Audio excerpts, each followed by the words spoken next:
Bonjour et bienvenue à cette deuxième vidéo dans la petite série sur l'unité de l'esprit.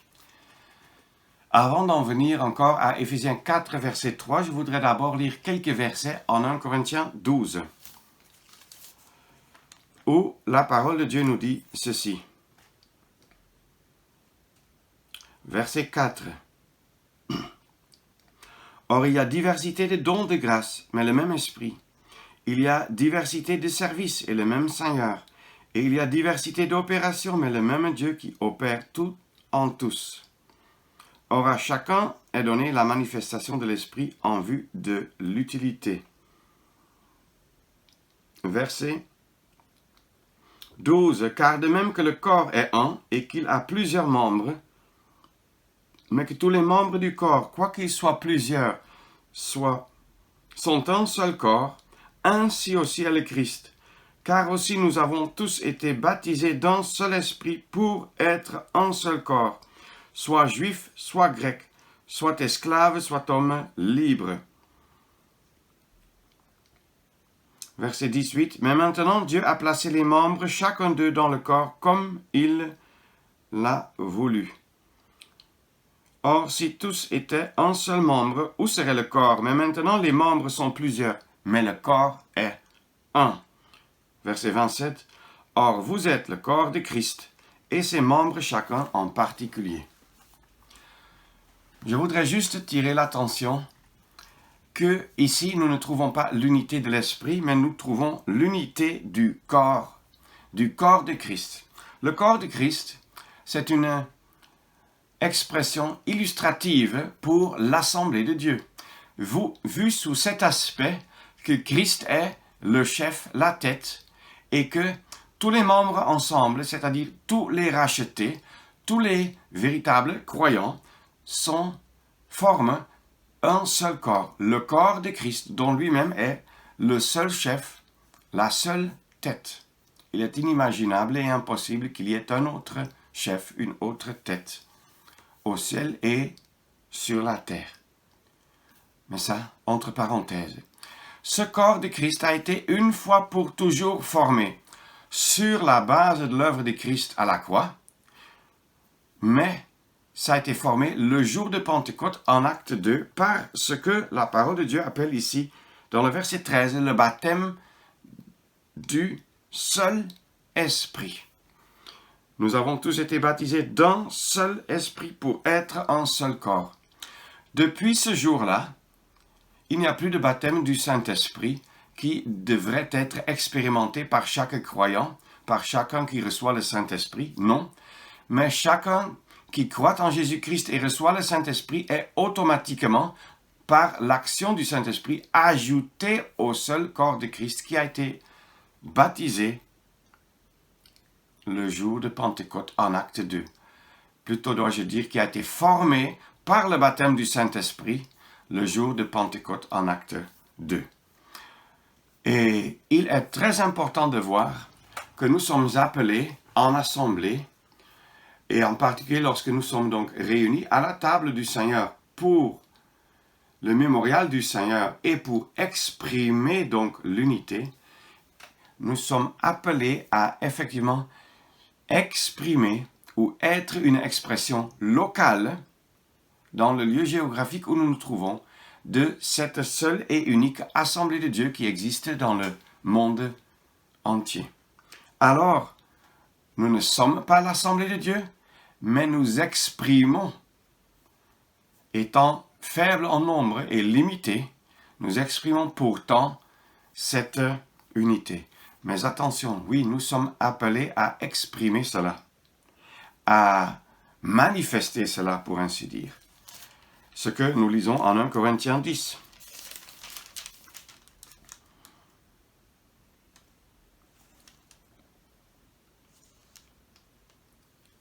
Verset 16. La coupe de bénédiction que nous bénissons n'est-elle pas la communion du sang du Christ, c'est-à-dire la communion opérée par le sang de Christ? Le pain que nous rompons n'est-il pas la communion du corps du Christ? Car nous qui sommes plusieurs sommes un seul pain, un seul corps, car nous participons tous à un seul et même pain. Voilà un point capital. Nous manifestons l'unité lorsque nous, ce qu'on appelle généralement, célébrons la Sainte Seine, lorsqu'il y a la fraction du pain à la table du Seigneur, nous manifestons cette unité. Mais nous ne sommes jamais appelés à opérer l'unité du corps, à sauvegarder l'unité du corps, à davantage faire prospérer l'unité du corps, puisque c'est des choses qui sont entièrement hors de nos capacités. C'est le Seigneur lui-même, par son esprit, qui garde le corps de Christ. Et il n'a pas besoin de nous pour garder ce corps, pour garder l'unité du corps, non. Par ailleurs, c'est l'une des raisons pour laquelle le mouvement œcuménique n'est nullement en accord avec la parole. Ce n'est pas que plus de chrétiens ont réuni ensemble dans une association ou congrégation ou unité humaine quelconque,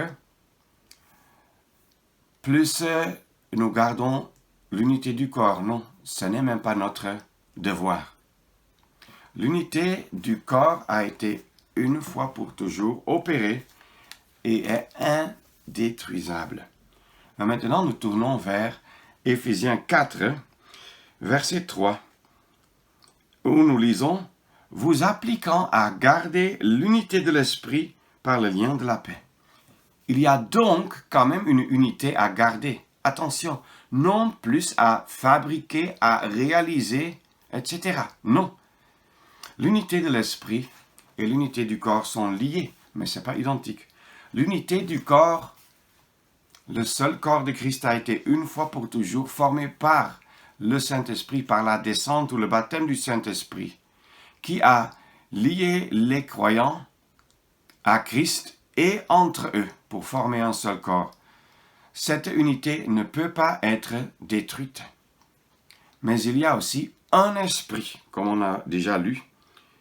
Ce n'est pas pour rien que le verset 4 dit « Il y a un seul corps et un seul esprit. » Un seul esprit. Et cet esprit de Dieu est la source pour chaque pensée, parole, acte conforme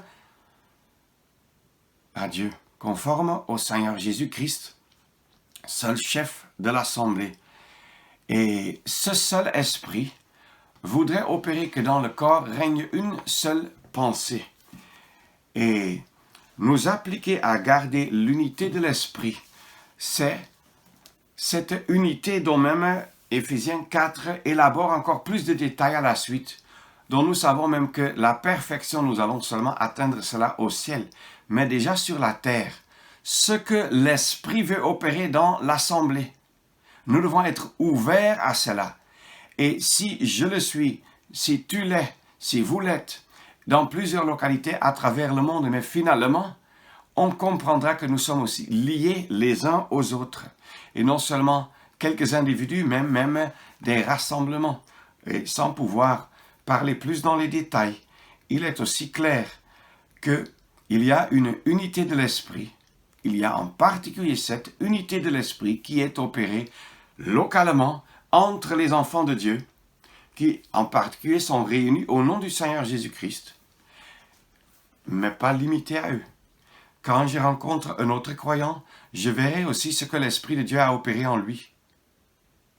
Ça ne veut pas dire que je peux marcher avec lui quant à sa voie dénominationnelle, mais je suis quand même appelé à marcher dans l'humilité, la douceur, l'amour, etc., comme on a vu dans la première vidéo, et reconnaître un tel comme membre du corps de Christ. Ça ne veut pas dire que je peux rompre le pain avec lui, mais je ne dois jamais oublier que l'Esprit n'opère pas seulement au milieu de nous, mais opère dans tout le corps de Christ. C'est un point à ne pas oublier, même si parfois ça peut être délicat et difficile. Mais maintenant, quand l'assemblée à Éphèse est appelée à garder l'unité de l'Esprit, ça veut dire qu'ils doivent reconnaître ce que l'Esprit opère parmi eux, localement. Mais qu'ils doivent aussi comprendre que le corps de Christ n'est pas lié à eux, limité à eux, et que dans d'autres localités, il y a des croyants qui collectivement veulent aussi marcher selon l'appel céleste dont ils ont été appelés dans toute humilité, etc. et garder cette unité de l'esprit. Ils ne sont pas appelés à garder l'unité du corps, mais garder l'unité de l'esprit. Tout ce que l'esprit opère dans le monde entier est valable pour le monde entier. C'est une conséquence automatique. Si l'esprit du Seigneur opère quelque chose dans un rassemblement réuni au nom du Seigneur Jésus à Shanghai, en Chine, c'est aussi valable pour l'assemblée qui se réunit à Santiago, en Chili. C'est aussi valable pour une assemblée qui se réunit à Ngaoundéré au Cameroun, ou bien à Dakar au Sénégal, ou bien dans d'autres villes que l'on peut ajouter de façon interminable, et de villages et de quartiers, etc. Donc, ce que l'Esprit de Dieu opère n'est jamais contradictoire. Il ne va pas opérer à Shanghai ce dont nous, là où nous habitons, ne pouvons jamais être convaincus puisque ce serait contraire à la parole de Dieu. Ce n'est pas possible. L'Esprit opère une même chose partout, c'est-à-dire la gloire du Seigneur. Le corps de Christ, 1 Corinthiens 12, a beaucoup de membres et pourtant ce corps fonctionne de façon harmonieuse. C'est une unité opérée par le Seigneur que nous sommes appelés à manifester. Et nous pouvons le faire en gardant l'unité de l'esprit par le lien de la paix. En gardant l'unité de l'esprit, c'est-à-dire reconnaître ce que l'Esprit de Dieu opère parmi nous localement et partout où les croyants se soumettent à l'autorité de la parole. Et là où il les guide et dirige et les amène à une décision. Tous ceux qui veulent garder l'unité de l'esprit s'y soumettent par humilité, en douceur, et s'appliquent à garder cette unité. Oui, ça c'est encore une expression. S'appliquer. C'est une expression qui inclut la notion du zèle. Il faut du zèle, bien sûr, spirituel et pas charnel. Comme aussi en 2 Timothée, nous sommes appelés à poursuivre la paix, la justice, etc., avec ceux qui invoquent le nom du Seigneur d'un cœur pur. Alors poursuivre, ça veut dire mettre toute son énergie, son zèle là-dedans. Il en est de même ici. Nous appliquer à garder l'unité de l'esprit. L'apôtre savait très bien que ce n'est pas chose facile et que ça demanderait beaucoup de peine, d'énergie, de temps.